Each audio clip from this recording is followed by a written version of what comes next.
Bom dia! Estamos de volta com o nosso devocional Florescer, hoje número 305. E estamos trabalhando nessa semana um novo tema que é Conquistando a Liberdade no Campo de Batalha da Mente. E nós estamos ainda dissecando o segundo capítulo de Coríntios, capítulo 10, versículo 5. E nós vamos então continuar meditando nesse texto. Ontem nós falamos a respeito das fortalezas e hoje nós vamos falar a respeito dos sofismas. Hoje em Mogi das Cruzes nós temos então um dia de sol. Os versículos 4 e 5, então, do capítulo 10 de 2 Coríntios, eles nos trazem algo muito importante que nós devemos, então, estar observando. Ontem nós falamos de uma parte dele e hoje vamos falar a outra parte. Então, ele diz assim: embora, andando na carne, não militamos segundo a carne, pois as armas da nossa milícia, ou da nossa batalha, ou da nossa guerra, não são carnais, mas elas são poderosas em Deus para a demolição de fortalezas, derrubando todo a altivez e todo o baluarte, todo o sofisma que se levanta ou que se ergue contra o conhecimento de Deus, levando cativo, então, todo pensamento em obediência a Cristo. Então, algumas traduções falam raciocínios, outras traduções falam sofismas, né? Anulando o sofisma e toda a altivez. Então, a palavra grega para sofisma é logismo, que significa, então, um cálculo, significa uma conta, significa consideração, reflexão. Então, os gregos usavam muito esse termo logismo como considerações, né, como reflexões e procedendo sempre ou terminando em alguma conduta. Então, esses argumentos, né, esses sofismas, são, na verdade, racionalizações, ou são desculpas das fortalezas que continuamos erguendo ou estão erguidas, né, que foram levantadas em nossas mentes, e é elas que impedem, então, que nós tenhamos o pleno conhecimento de Deus.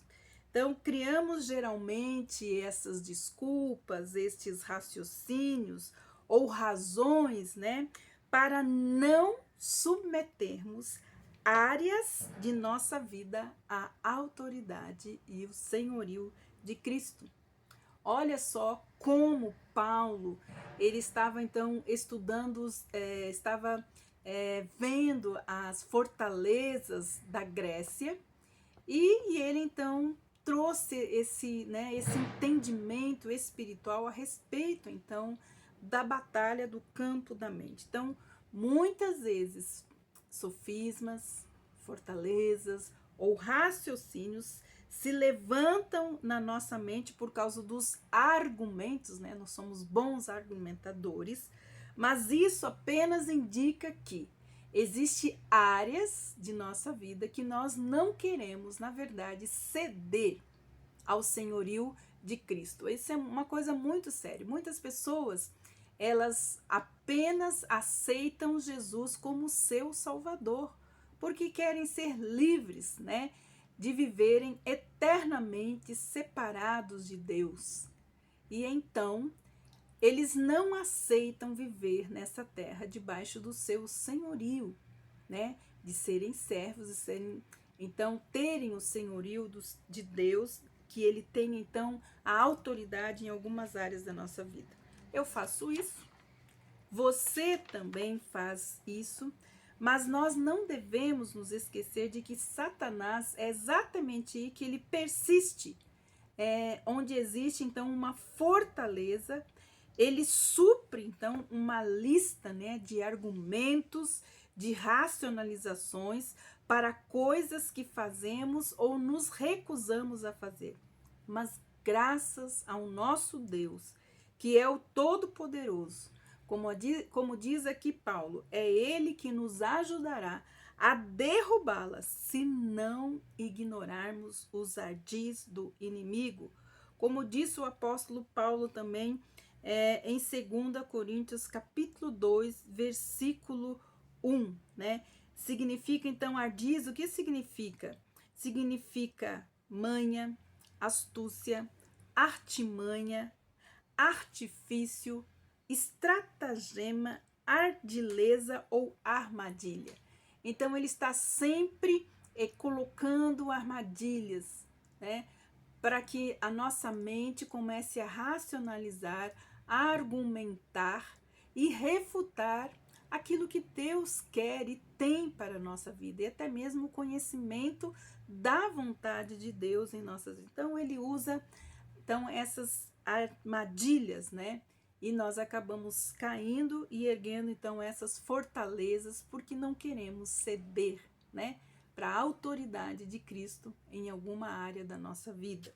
Então, analisando a palavra ou a frase altivez, né, toda o sofisma e altivez que se levanta no grego, então altivez é nupsoma, que significa algo elevado, alto, um lugar alto, ou seja, quando nós falamos de altivez, nós também estamos falando, na verdade, né, algumas traduções falam do orgulho, que é o elemento, na verdade, chave que Satanás usa para construir uma torre ou uma fortaleza em nossas mentes. Como nós sabemos, no reino das trevas, o primeiro princípio estabelecido por Satanás é o orgulho. E o orgulho, ele então gera todos os outros princípios das trevas. E nós precisamos entender que aquele orgulho que existe ainda em nós é aquilo que Satanás ainda acha que tem direito em nossas vidas. Então, o orgulho, na verdade, ele é um elemento, né, das trevas aonde Satanás usa, então, para aprisionar muitas vezes as nossas mentes. O que nos impede de ter ou de entrar qualquer conhecimento de Deus na vida do homem. Mas como isso acontece? Nós podemos ver, então, ter 3 conclusões de como essas fortalezas, né, baseadas nessa definição de altivez e orgulho, acontecem, então, na nossa vida. Primeira delas, toda a fortaleza é relacionada a alguma coisa que exaltamos a posição de Deus em nossa vida. Então, tudo aquilo que nós elevamos, né, exaltamos a uma posição mais alta do que Deus em nossas vidas e também em nossos corações, faz com que uma fortaleza se erga. Segundo, toda fortaleza finge, né, trazer algo que julgamos às vezes necessário obter, né? Às vezes uma ajuda, um consolo, um alívio de um estresse ou uma proteção que não seja de Deus. Então, tudo aquilo que nós buscamos, lembra? Nós falamos da idolatria. Tudo aquilo que nós buscamos para satisfazer a nossa necessidade que não seja Deus é um ídolo, né? Então, essa idolatria, a idolatria também levanta fortalezas na nossa mente, impedem então que o conhecimento de Deus entre. Terceiro, toda fortaleza na vida de um cristão é uma fonte tremenda de orgulho para quem? Para o inimigo. Então, o que nós precisamos fazer é abandonar aquilo, né, que nos deixa aborrecido e determinar parar de trazer, então, satisfação. Então, por quê? Porque nós vamos alimentando esse sentimento de orgulho, esse pensamento de orgulho, quando estamos o quê? Aborrecidos ou quando alguém não faz aquilo que nós queremos.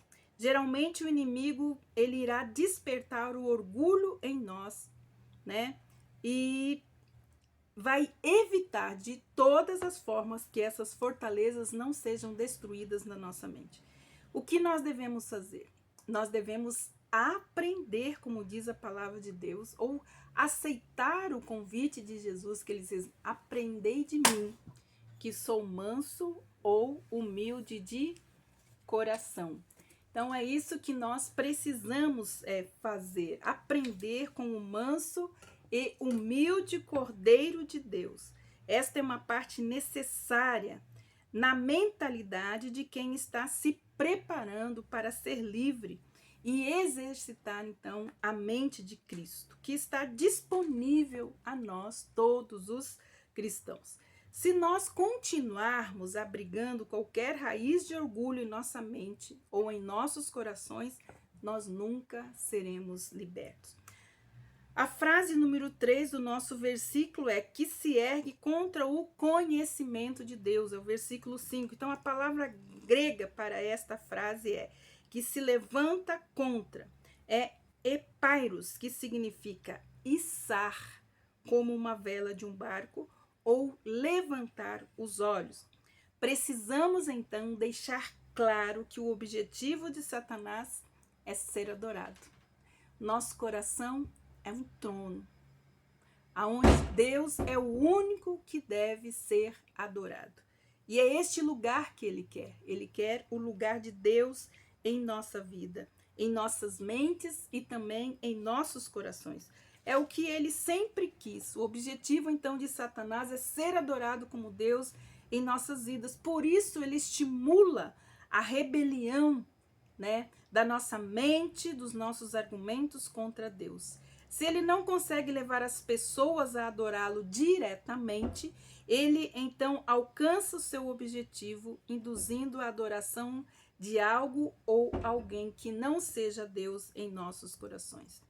Deus nos criou para adorá-lo. Todos nós adoramos algo. De acordo com a definição, então, desta palavra epairos, o foco da nossa adoração pode ser determinada pelo nosso olhar, ou o que é o objetivo ou o foco principal da nossa vida. Preste atenção. Seja o que for que adoremos, nós também seremos obedientes a isso. Observe então a primeira parte da definição desta palavra, içar como uma vela de um barco. Mas qual é então o propósito da vela de um barco? Argumente, e vela serve então para impulsionar e determinar a direção de um barco. Então, as fortalezas que se levantam, os raciocínios, os sofismas que se levantam em nossa mente, afetam, então, o nosso comportamento. O inimigo não pode entrar na vida de um verdadeiro cristão, porque nós somos selados pelo Espírito Santo de Deus, como diz Efésios capítulo 1, versículos 13 e 14.